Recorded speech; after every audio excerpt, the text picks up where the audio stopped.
Hey everyone, welcome back to another episode of the Storm the Court podcast. I'm Zane Ellis, and we're diving straight into the action after tonight's thrilling matchup between the San Antonio Spurs and the New York Knicks. Now, I don't want to overreact, but did we just witness the rebirth of Sandro Mamukelashvili?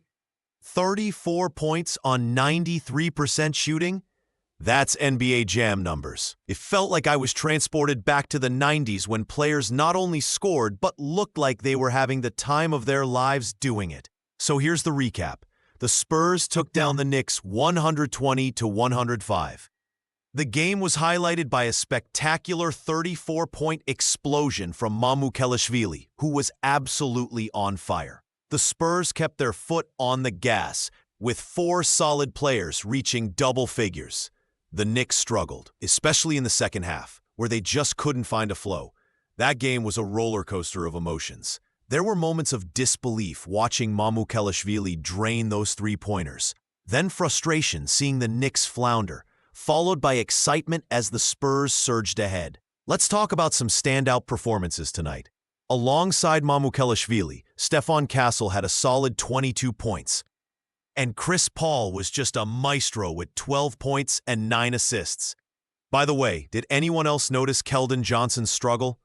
6 points in 26 minutes? That's not the performance we want from someone who's supposed to be a pillar of this team. On the Knicks side of things, Karl Anthony Towns scored a nice 32, but the supporting cast just wasn't there.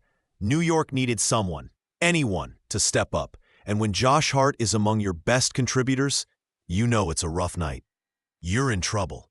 All right, my gut feeling on all this is Sandro Mamukelashvili is making a strong case for more playing time. The young guy was everywhere, grabbing boards, making assists, and hitting shots that had me thinking about some old-school sharpshooters like Ray Allen. Seriously, if he can string together a few more games like this, we might need to rethink this Spurs roster. And let's not forget, this was a classic case of a team like the Spurs seizing an opportunity.